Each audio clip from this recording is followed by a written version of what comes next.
It's always good when it's Friday. Everybody's feeling good. Everybody's looking forward to the weekend. And it's always great to have our tribal chief, your tribal chief, my tribal chief, still the universal heavyweight champion, and a little bit of SmackDown. But first, I want to start with some unfortunate news um, that we got today. A list of WWE superstars that were released earlier this afternoon. And I want to talk about it real quick, give them some shout outs. That list consisted of Tony Nese, Arya Davari, Fandango,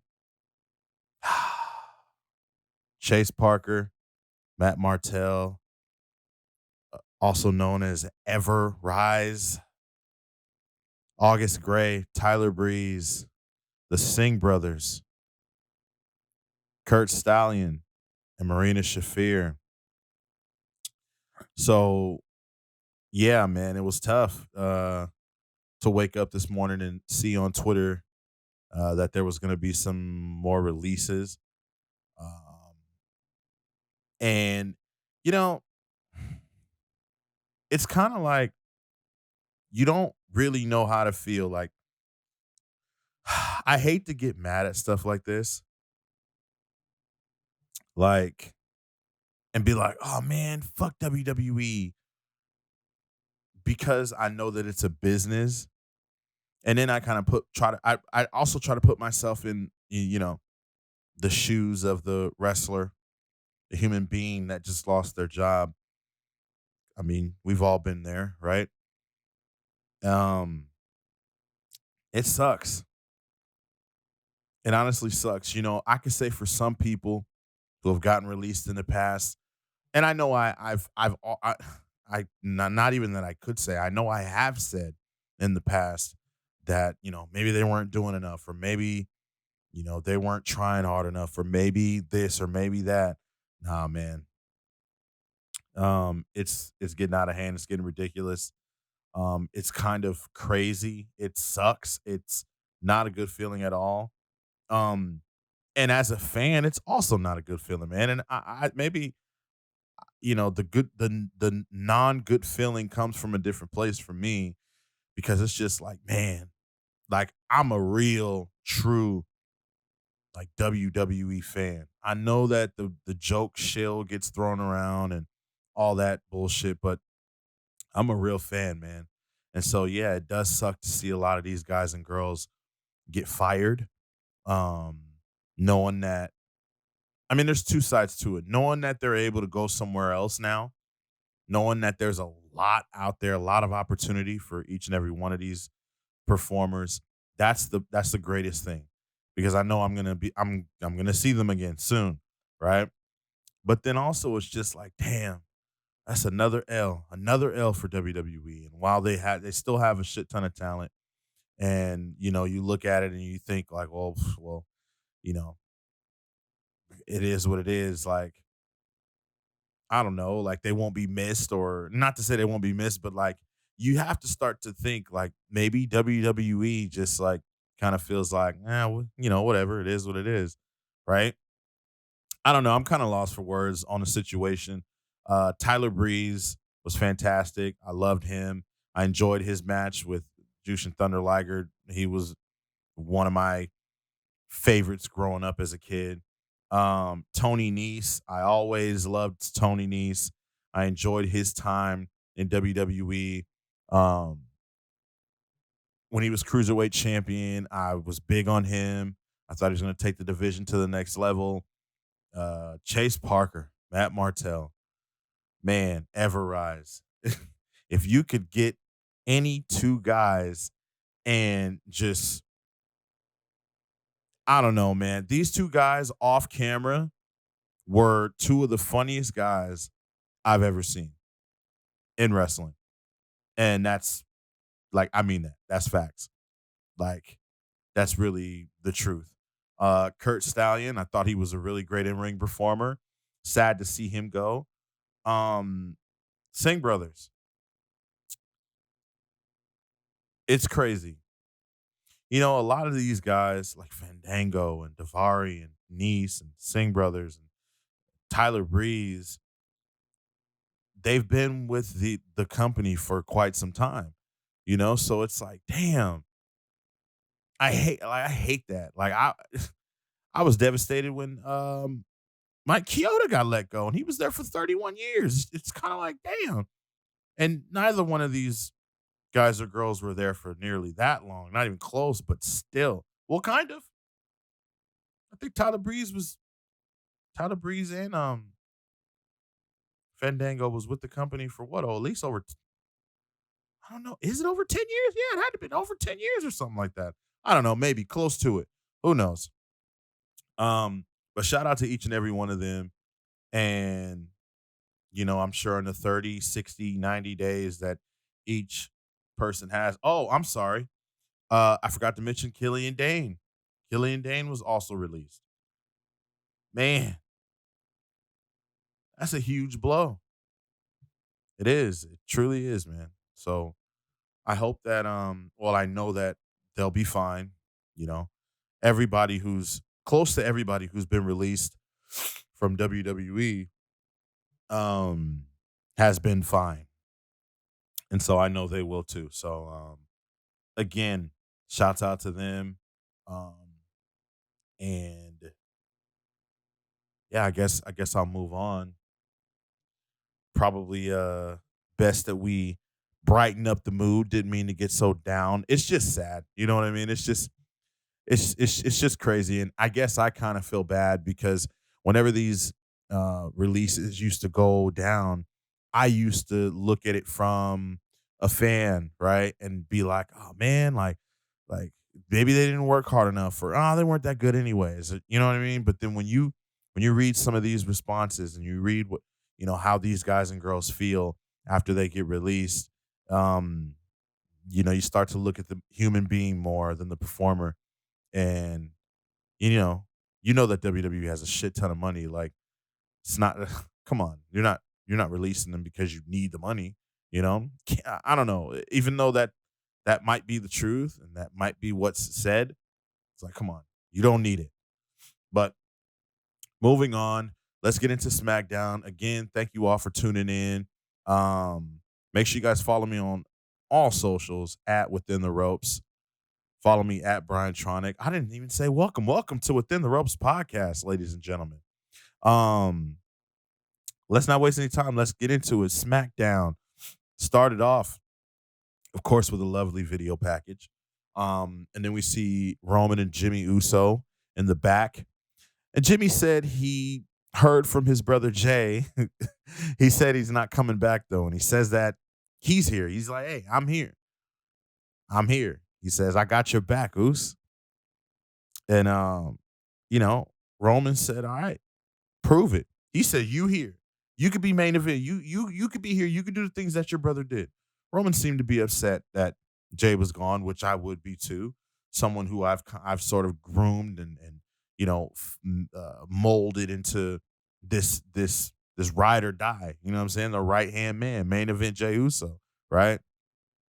Roman tells him to prove it, right? So that's that. We move on to a in ring promo segment with Bianca Belair, who kind of goes out there. And at first, I thought she was going on the right path, but then it seemed to turn into the pretty much same promo that she cut last week. And it was one thing she said that stood out to me that I was like, oh no. She said something like, and all those Baileys, I mean, bullies out there, if you guys ever have a Bailey or a bully, and I'm like, oh God, not another bully story. Not another fucking bully story. God damn. Right? Not another bully story. But Bianca was interrupted by the Messiah, Seth Rollins. He talks about his victory over Cesaro and calls Bianca's win over Bayley a fluke, offers a high five and says that Bayley is going to beat the hell out of you tonight anyway, so we might as well get the high five out of the way now. Bayley comes out and Bayley says that after the fluke win, she doesn't see anything but the same old Bianca Bell loser, right? She says, I don't see anything different. There's nothing different about you, right? You got the championship, but look, ain't nothing different, right? Then they start to brawl, and Cesaro comes out to even the odds, and and then I'm sure you know where that goes. That goes straight into the mixed tag team match between Bianca Belair and Cesaro against Bayley and Seth Rollins. And in this match, Seth Rollins and Bayley would pick up the victory. Uh, Bayley hit the rose plant for the 1, 2, 3, and I thought this was set up pretty cool as Bianca went for the KOD and then was kind of, I believe she was knocked, like she was like bumped into by Seth Rollins, which kind of made Bianca stumble a bit. And then that's when Bailey capitalized and like hit her with a like running knee, and then hit her with the rose plant for the 1, 2, 3. So that match was pretty cool. Wasn't bad. Um, Full of action. I'm glad that that they're still trying. They're still pushing Rollins and Cesaro a little bit. I was a little taken aback. Like I didn't really want the feud to continue, but I don't know, man. Now that I think about it, I'm enjoying it. I'm enjoying Cesaro. I'm enjoying Seth, Bianca and Bailey. I'm kind of excited to see where this goes. But again, Bianca's gonna have to. They're gonna have to stop writing bullshit for her, man. They're gonna have to let her go out there and kind of do her thing and see where it goes, because I'm not really feeling the shit that they're feeding her. Um, After the break, Jimmy Uso asks Paul Heyman. He's like, what does Roman mean by prove it? Paul Heyman says, well, he talks about Jey Uso. He's like, hey, your brother, he became the main event. He became the main event Jey Uso. He was winning matches. That's what he was doing. He said, go out there and win a match. And Jimmy's like, all right, let's do it. And Heyman's like, are you sure? He's like, because I can go make it happen right now. Are you sure? And he's like, yeah, I'm down. Let's go. So we then later learned that Jimmy Uso would be taking on Dolph Ziggler. And at this point, when they announced that, I'm like, all right, Robert Roode is going to be ringside. So I know that something's going to go down. Something's bound to happen. And Roman's not going to like this. We then have a backstage segment between Sonya and Adam. And they're caught rocking out to Shinsuke Nakamura's King Coronation, right? Now, the King Coronation was really just nothing but Shinsuke Nakamura and Rick Boogs just playing the guitar and Shinsuke doing his little dancing and all that. We even caught a moment of Pat McAfee doing the Stone Cold with the 2 water bottles, smashing them together and pouring it all over his face, which I thought was pretty cool that Vince and company let him do that. I thought that was tight. During this, though, we see Corbin backstage looking completely upset. And I'm not going to lie to you. Kayla had asked him a question, and I heard absolutely nothing he said because of how loud the music was, how loud the fake crowd noise was. So, yeah, that's that. During the rock out session between Sonya Deville and Adam Pearce, Seth Rollins comes back, and he says that he talks about Roman's celebration, and he says that, look, I want to be next in line for Roman's championship. He says, there's nothing to talk about. It's the accolades speak for itself. Like, I've done everything that there is, even since he's been back. Like, this is what he's done, yada, yada, yada. He says, I want the opportunity. And Adam and Sonya, they're like, hey, we got to think about that. We can't just give you that right now. We'll see. Right. And so at this point, I'm kind of thinking like, damn, like as much as I would love to see, because I initially just off the first reaction was like, yo, give me that. I'd take my money, right? Like that's how I want that match 100%. That's what I want. Again, Seth Rollins has been one of my favorites for a while now.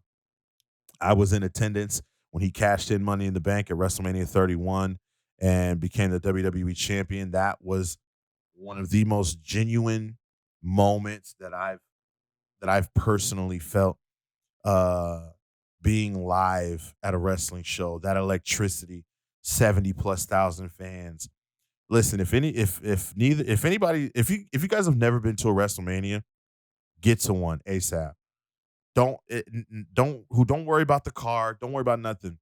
That electricity, even for the little surprises, like, and I'm not trying to be long winded about this, but just to kind of, you know, go back on why I said I was excited for a Seth Rollins and Roman Reigns matches because, you know, just the excitement of hearing his music play and him going into the match and him winning that night. Even before that, post Money in the Bank cash in, I was high on Seth. I loved everything about Seth, but um, again, not to turn this into a story time. Hey, maybe I'll do story time. Maybe I'll do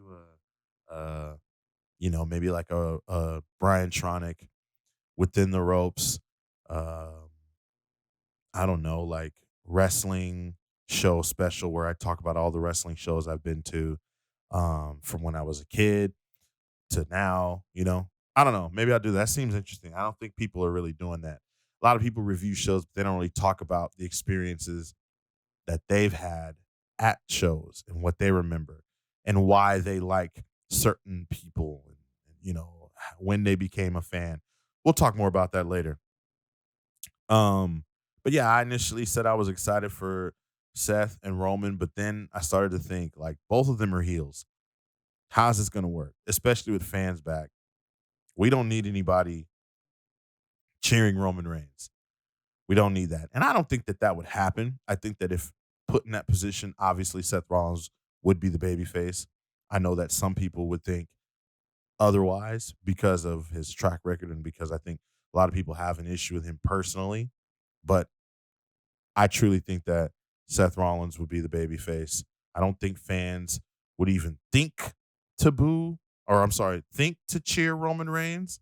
I don't even think that that's an option for fans just because of how good and how great and how, I mean, even tonight, which I'll get to, even tonight during um, his old championship appreciation fucking thing, his championship address, even tonight during that, he was just kind of like, they had the fake booze and the Roman sucks, and he's just like, oh man, you know what I mean? Like, doesn't phase him, doesn't care. He's just there so he don't get fined. You know what I mean? But yeah. So I don't know. But moving on, Big E went up against Apollo for a spot in the Money in the Bank. Oh wait, before the commercial break though, oh wait, no, I said that about the Seth Rollins and the champion. Okay, um, yeah, Big E versus Apollo for a spot in the Money in the Bank. This match, eh, not really, not really tripping off of this. I'm not gonna lie, I kind of was just kind of like doing my own thing, wasn't really paying it because we've seen this match so many times. I just want Big E to move on. I want Apollo to have new competition for the Intercontinental Championship. Um, a lot of these released superstars could have been contenders for the Intercontinental. I mean, hell, Tyler Breeze versus Apollo Cruz would have been nice. Fandango versus Apollo Cruz could have been nice. Tony Nese, I don't know. It sucks when you think about it that way, but this match was whatever it was. But the outcome was the right outcome. Before Big E picked up the victory, Aziz was sent to the back. Big E won clean. He finally is getting into his first Money in the Bank ladder match. And as I'm watching, I'm really thinking, like, is it? Even my son asked me, he was like, is this his first? I'm like, oh yeah, I think it is his first.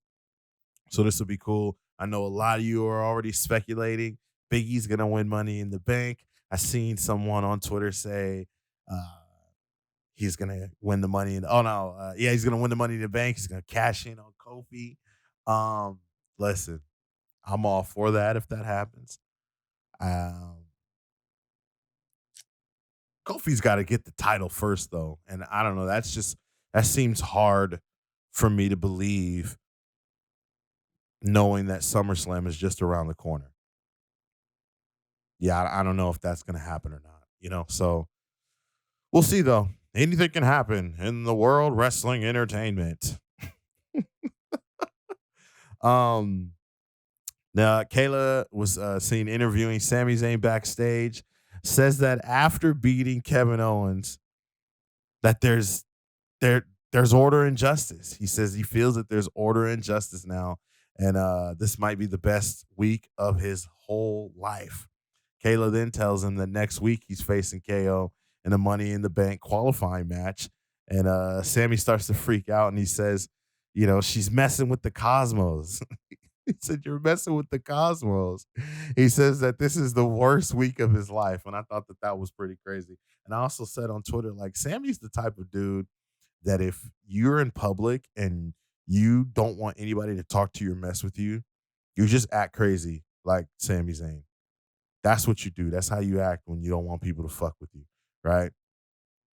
After a short commercial break, Sonya Deville comes out, um, and she makes her first selection for the women's Money in the Bank match. Now, why is she selecting someone to be in the Money in the Bank match? I don't know. Especially um, especially after this, she announces that it's going to be Carmella. Uh, Carmella lost to Liv Morgan, as Liv Morgan would come out and reiterate and say, "Hey, I beat you. I beat Carmella last week. Like, why does she get an opportunity?" And Sonya Deville says, "Hey, you know what? You're right. You got something there."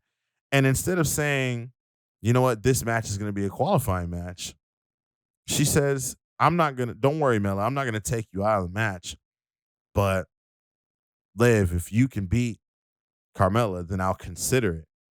Not I'll put you in the match, but I'll consider it. I'm like, what? Now, correct me if I'm wrong, because I heard consider. I don't know if she's in the match yet or not, but I heard that she'd consider it. I don't know. I'm not sure. I'm not sure. It seemed a little crazy to me. I mean, because think about it. We want to get away from things like this happening, right? We want everything to make sense. We want things to mesh well, and to be honest, like, it doesn't really mesh well that someone like Carmella, especially who fans tend to not favor. And again, I think Vince and company, they think putting Carmella and people like her in situations like this where oh, they're just given. Listen, the only person that can be given things around here is the opportunity, okay? And there's only one opportunity, the Queen City, Charlotte Flair,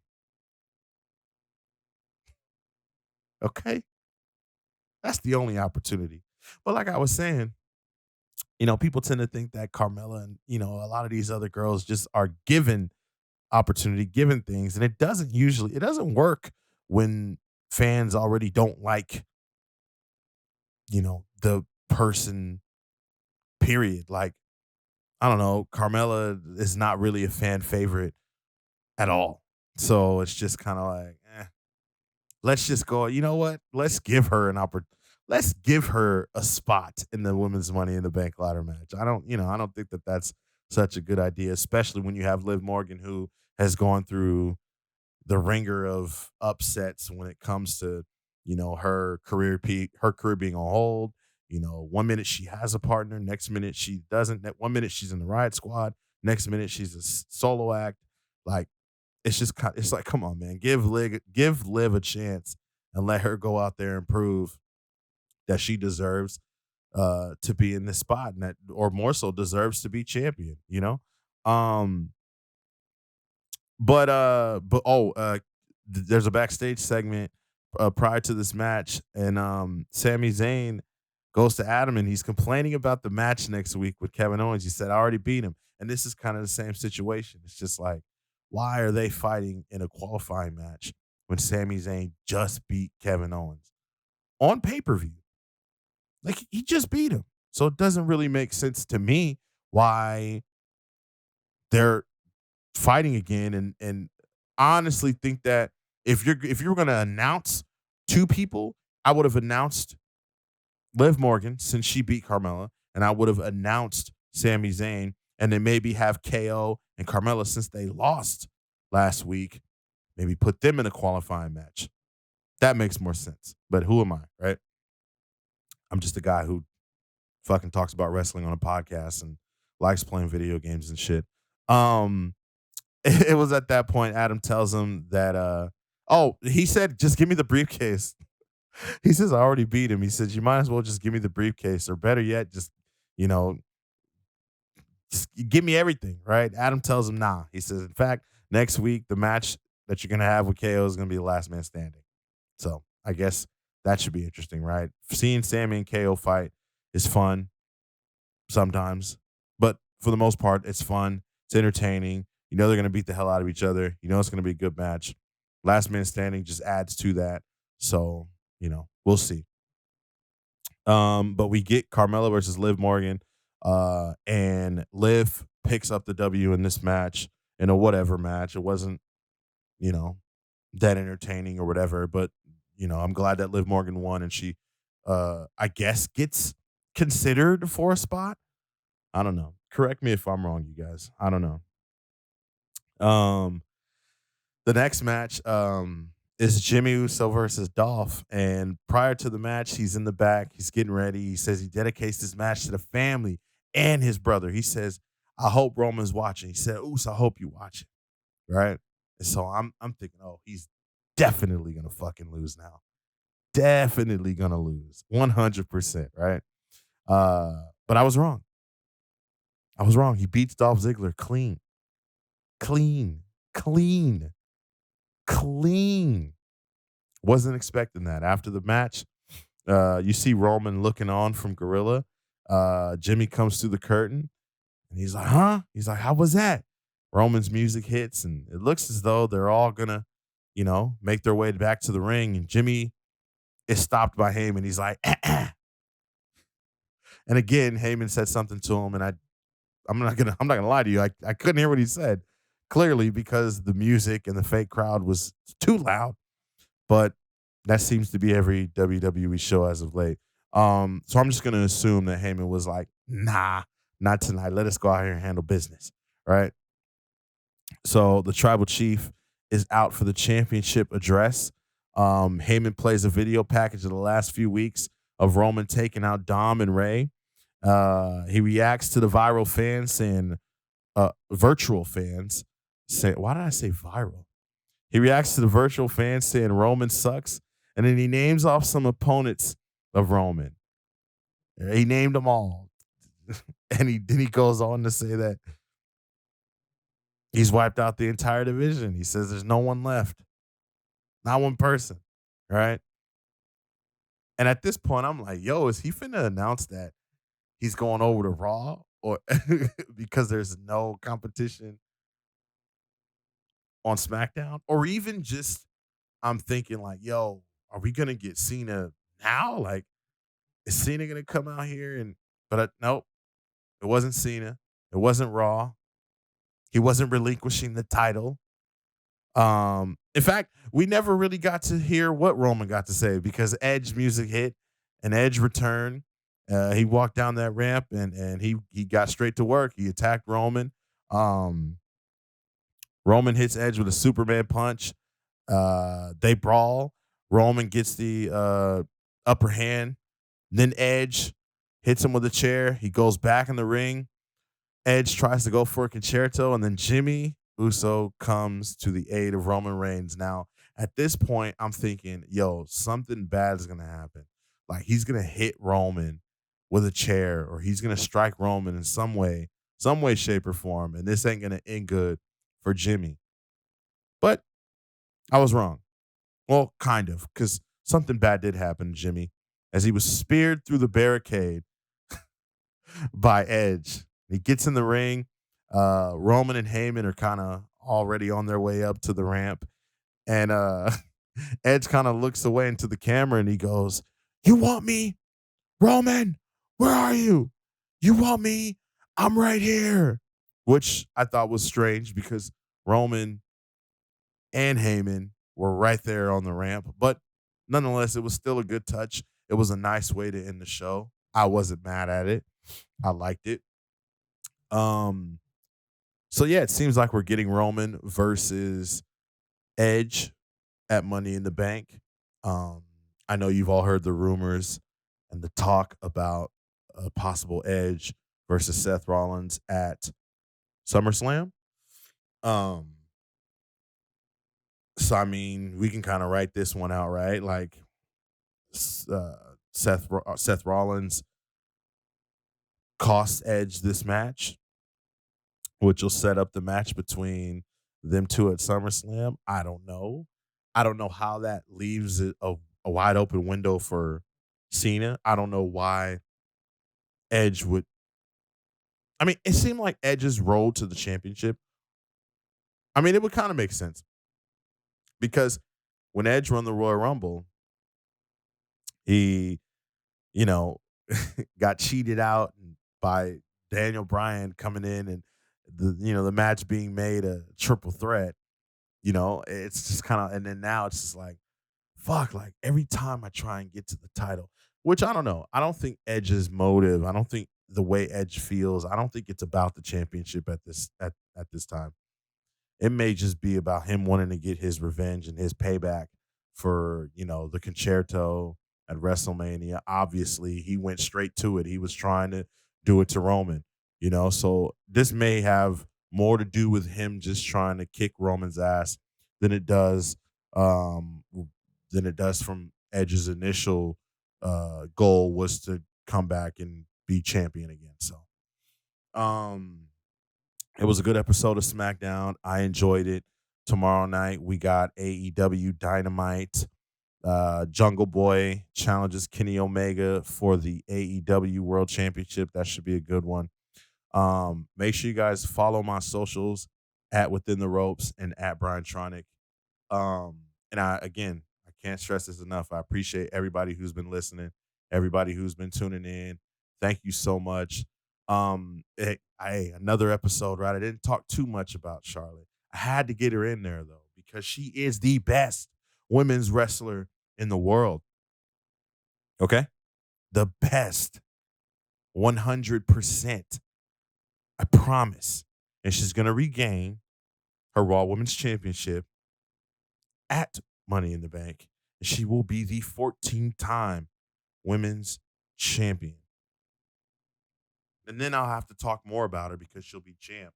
And, this will be a 5-star episode, not like it isn't already. It'll be a 5-5-5-star episode. All right, y'all. Thank you for tuning in. Again, follow the socials, follow the socials, follow the socials, follow the socials, follow the socials, follow the socials, follow the socials. More content coming, more creative things coming, more episodes coming, longer episodes coming. I'm gonna tap in. We're gonna make it happen. We're gonna go crazy. Like I said, I'll be back tomorrow for AEW Dynamite. And then Sunday, I'll probably think of something special for y'all. And we can get crazy and we're gonna have a lot of fun. Again, I appreciate y'all. Love y'all. Peace out. The Queen City.